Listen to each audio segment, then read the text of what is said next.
محمد اقبال صاحب تشریف فرمائیں جی، حسیب شید کالونی سے تشریف لائے ہیں جی، اور انہوں نے سوال پوچھا ہے کہ بعض لوگوں نے حضرت یونس علیہ الصلوۃ والسلام کے واقعہ کے اندر لکھا ہے کہ انہوں نے عذاب کی وعید سنا کر چلے گئے، لیکن لوگوں نے توبہ کر لی اور اللہ تعالیٰ نے ان کی توبہ قبول کر لی، کیا یہ بات درست ہے؟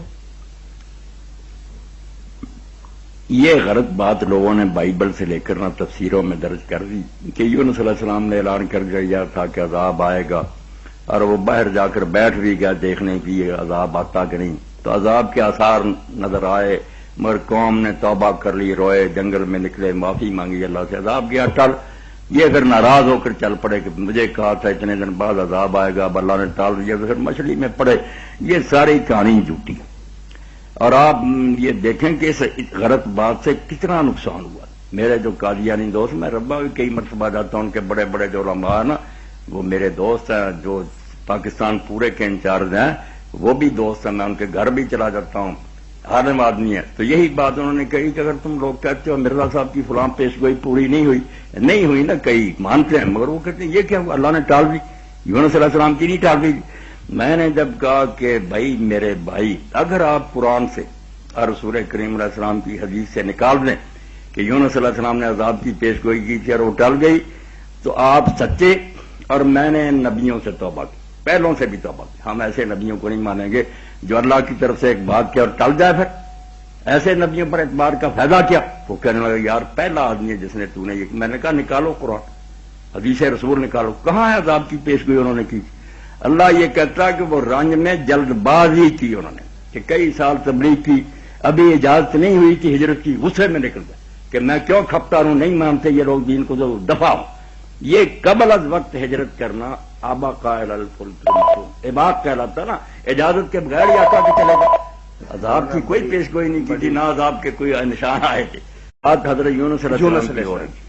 یونس علیہ السلام نے تھوڑی دوبارہ وضاحت کے ساتھ بتائیے۔ یونس علیہ السلام کے بارے میں جو مشہور ہے کہ انہوں نے کہہ دیا تھا کتنے دن بعد عذاب آئے گا، اس لیے عذاب آنا بھی شروع ہو گیا۔ یونس علیہ السلام کی قوم نے معافی مانگ لی، اللہ نے معاف کر دیا۔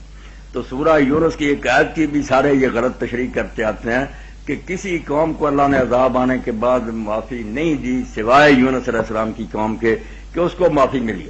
اب یہ اسٹو میں لگ گئے کہ ان کو معافی کیوں ملی، اللہ نے اپنا قانون کیوں بدلا جب عذاب آنے کے بعد عذاب نہیں چلتا؟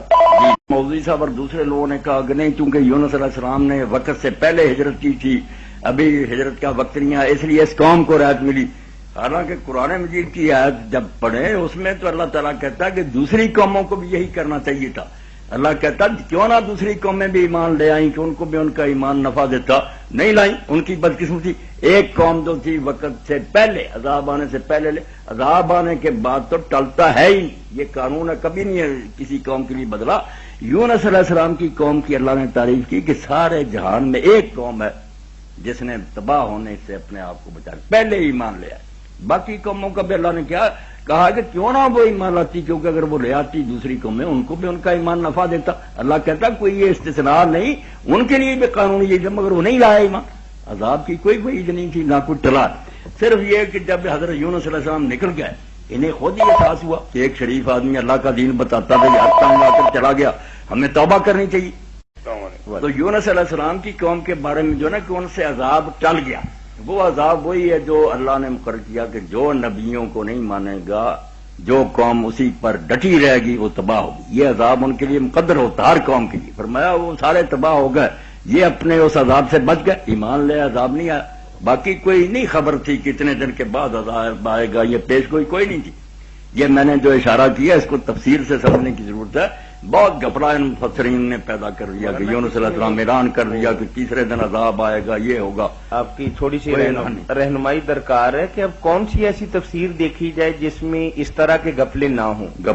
اب 99% تو تفسیریں دیکھتے ہیں تو اس میں اپنی مرضی کا ترجمہ اور تشریح اور قصے اور کہانیاں اور روایات بھی اسی کے مطابق۔ اب یہ بھی دیکھیں طاہر صاحب نقصان کیسا کہ وہ بشر صاحب جو ہے نا کالون صاحب، انہوں نے کہا کہ حضرت رسول خدا صلی اللہ علیہ وسلم نے خواب دیکھا اور پیغمبر کا خواب بھی وہی کہ عمرہ کرنا ہے، آپ لے گئے صحابہ کرام کو، نہیں ہوا اس سال۔ آپ نے جو تعبیر مراد لی جو سمجھا غلط نکلا نہیں، اس لیے نبی وہی نہیں سمجھ سکتا۔ اب اللہ کے بندو آپ نے کب خواب دیکھا تھا جس کی وجہ سے آپ وہاں گئے تھے؟ کل صدق رسولہ رویا، یہ خواب تو آپ نے حدیبیہ میں دیکھا، جب روک دیا گیا پھر خواب دکھایا اللہ نے کہ فکر نہ کرو انشاءاللہ. پہلے نہیں خواب کی وجہ سے چلے تھے. کیا کریں ان سیرت نگاروں میں بھی گپیں اکٹھی کر دی. پہلے شوق کی وجہ سے 6-7 سال ہو گئے تھے, تڑپ رہے تھے سارے لوگ کہ بیت اللہ چلیں. حضور بھی وہ کسی خواب اور وحی کی بنا پر نہیں تھا, شوق کی وجہ سے کہ اللہ کا گھر کون روک سکتا. اور عرب کی روایتیں بھی یہی تھی, دین بھی یہی تھا کہ مکے سے کسی کو کوئی روک نہیں سکتا تھا. اسی لیے جب ان قریش نے روکا ہے تو جو ان کے حلیف تھے جو حضور سے بات کرنے کے لیے آئے, انہوں نے واپس جا کر کہا کہ بھائی تم صلح کرو. یہ نہیں ہو سکتا کہ آج ان کو آپ نے روکا, کل ہمیں روک دیں گے, یہ آپ کے باپ کی جاگیر ہے. پھر یہ بے بس ہو گئے, پھر ترلے کی اور صلح کر لی. اللہ نے حضور کو کہا کہ ٹھیک ہے راستہ کھل گیا, اگلے سال ہوگا. خواب آپ یقین جانے وہاں دیکھا, پھر حدیبیہ میں رکنے کے بعد اللہ نے کہا انشاءاللہ اگلے سال یہ پورا ہوگا. جب مدینہ سے چلے کوئی خواب نہیں دیکھا, نہ اس لیے چلے. یہ باتیں جو میں کہہ رہا ہوں ان کی قدر اس کو معلوم ہوگی جو ان لوگوں سے ملتا ہے نا, پھر پتہ لگتا کہ جب ہم کہتے ہیں نا مرزا صاحب کے یہ الہام نہیں سچے ثابت ہوئے, وہ کہتے ہیں حضور کے کب سچے ثابت ہوئی, کئی غلط نکلے. ایک میں اور مثال دے دیتا ہوں کہ بشر صاحب کہنے لگے رسول کریم علیہ السلام نے پیش گوئی فرمائی کہ ساری بیویوں میں سے سب سے پہلے مجھے وہ آ کر ملے گی جس کے ہاتھ لمبے ہیں. تو حضور کی بیویوں نے آپ کے سامنے لے کر پیمانہ ہاتھ ماپے. ہاتھ جو تھے ان میں سے ہاتھ سودا رضی اللہ کا لمبا نکلا, مگر موت بعد میں حضرت زینب بنت جاش کی ہوئی, حضرت عمر رضی اللہ کے مانگ. تو کھل گیا کہ خواب سے مراد یہ نہیں تھا لمبے ہاتھ, بلکہ وہ صدقہ مراد تھا, خیرات کرتی. کہتے ہیں دیکھیں حضور کے سامنے ماپا, حضور نے کیوں نہیں ٹوکا. پتا چلا کہ خود حضور بھی یہی سمجھے بیٹھے تھے کہ یہی ہاتھ ہیں, وہ بعد میں غلط نکلا. میں نے جب کہا نا کہ مشر صاحب اگر کہیں نکلا کہ حضور کے سامنے ماپے آپ کا سارا یہ جو کارخانہ ٹھیک ہے, کہنے لگا پھر کیا. میں نے کہا حضور کے سامنے نہیں ماپے, حضور کی وفات کے بعد اکٹھی ہوئی, پھر ماپ کر دیکھتی نہیں. وہ غلط فہمی ان کو ہوئی ازواج مطہرات کو, تو ہم کب کہتے ہیں کہ وہ نبی تھی, حضور نے نہیں. کہنے لگا اس کا حوالہ. میں نے کہا اس دن دوں گا, پہلے اپنے سارے ساتھیوں سے مل کر حدیثیں ڈھونڈ لو, تم نے دکھانا کہ حضور کے سامنے ماپا. کہ جب تم ہار جاؤ گے تو میں پھر حدیث کے متن میں سے نکال کر دکھاؤں گا کہ بعد میں. اس کے لیے بڑے علم کی ضرورت ہے. کیا کریں, لوگ تیاری نہیں کرتے اور اسی وقت جال میں پھنس جاتے ہیں. حالانکہ یہ یقین جانے سچی بات ہے کہ اگر انبیاء علیہ السلام کا یہی حال ہے کہ کچھ تو ان کی وحی میں شیطان ملاوٹ کر جاتا. یہ سب مرزا صاحب نے لکھی ہیں باتیں کہ وہ سمجھتے رہتے ہیں فرشتہ آیا کہہ گیا شیطان. کہیں وہ معنی غلط سمجھ لیتے ہیں, تشریح غلط سمجھ لیتے ہیں. کبھی اللہ تعالیٰ اپنے اختیار استعمال کرتے ہوئے کہتا میں نے وعدہ کیا تھا میں نہیں پورا کرا, مجھے کون روک سکتا. یہ 3 توجیہیں ہیں جو اپنی جھوٹی پیش گوئیوں کو سچا ثابت کرنے کے لیے, اور اس پر پوری ایک کتاب لکھ دی حقیقت اللہ. اب ان کی جڑیں جب تک نہ ہم ہلائیں اور سچے انبیاء کے بارے میں ثابت نہ, اس لیے میں مولویوں سے کہتا ہوں جیسے تم بیان کرتے ہو نا جو انہوں نے پکڑا ہوا, اگر نبی ایسے تھے تو ہمیں نبیوں کو ماننے کی ضرورت کیا. کہ ہم نے تو اس لیے مانا تھا کہ یہ نہیں کوئی غلط بات کرتے, اللہ ان سے بلاتا اور اللہ نہیں غلطی کرتا. جب ان کے علم کا بھی حال ہے, کچھ شیطانی ملاوٹ ہے, کچھ ان کو سمجھ نہیں آتی, کچھ اللہ نہیں وعدے پورے کرتا, تو دین کا اعتماد کیا رہا. ایسے دین کو ماننے سے بہتر ہے کہ آدمی دیر رہا, نہ کوئی نبی ہے نہ کوئی خدا. وہ کہتے ہیں آپ سمجھیں. میں نے کہا اگر آپ نہ ربوا میں مجھے ایک موقع دیں کہ سارے احمدی حضرات کو بلائیں حال میں, یہی نبوت موضوع رکھیں کہ نبی ہوتا کیا, میں لیکچر دوں گا. آپ یہ ساری باتیں جو نا کہ حضرت نوح علیہ السلام نے دعا کی کوئی بیٹے کے بارے میں, یہ ساری میں جانتا, ایک ایک پیش کریں. میں ان کا آپ کو حال بتاؤں, کم از کم مرزا صاحب سچے ہیں یعنی وہ رہنے دیں, پہلے نبیوں کے پلے تو کچھ رہ جائے. آپ نے نبوت کو یہ سمجھا کہ وہ بھی نجومیوں کی طرح سے کچھ باتیں صحیح کوئی غلط نہ, کبھی نہیں. نبی کی زبان سے نکلی بات ٹل جائے ہو ہی نہیں سکتی. یہ بہت اہم موضوع اور بڑی اچھی بات ہے جس میں وہ درمیان میں جو بات پھر رہ گئی کہ اب کون سی تفسیر پڑھی جائے کہ جس میں اس طرح کی باتیں نہ ہوں, وہ کوئی نشاندہی. یہی تو طاہر صاحب جب لوگ پوچھتے میں کہتا ہوں یار کون سی بتاؤں, جو بتاتا ہوں اس میں بھی کئی چیزیں غلط نکل آتی ہیں, بہت نقصان کی. خاص طور پر یہ قصر الانبیاء جو ہے نا اللہ کے پیغمبروں کے واقع, اس میں تو انہوں نے ایسا لچ تلا کہنا چاہیے جس سے ہر نبی داغدار ہو گیا, اس میں کوئی نہ کوئی خامی نکلائی. اس پر ایک اچھی کتاب قصر القرآن ہے جو مولانا حفظ الرحمان سیوہاروی رحمۃ اللہ علیہ جو صدر تھے جمعیت علماء ہند, انہوں نے جو لکھی ہے نا وہ کافی محنت سے لکھی ہے. بہت یہ فضول چیزیں انہوں نے ختم کی ہیں, تحقیق کی ہے.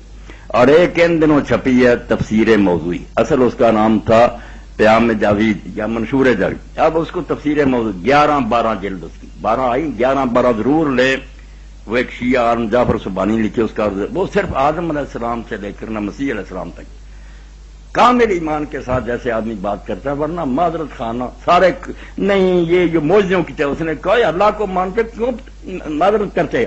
اللہ جو چاہے کرے، بن باپ پیدا کرے، آسمان پر اتنے ایمان کے ساتھ لکھے اور خالص واقعات کاٹے ہیں کہ میں داد دیتا ہوں کہ اللہ نے اس بندے کو واقعی صحیح سمجھ دی. 2 جلدیں ہیں جی. یہ قصر انبیاء کا میں نے جو دھیان آپ کو دلایا نا، یہ اللہ کے لیے سارے ساتھی میرے جو نا آدم علیہ السلام سے سارے واقعات نئے سرے سے پڑھے.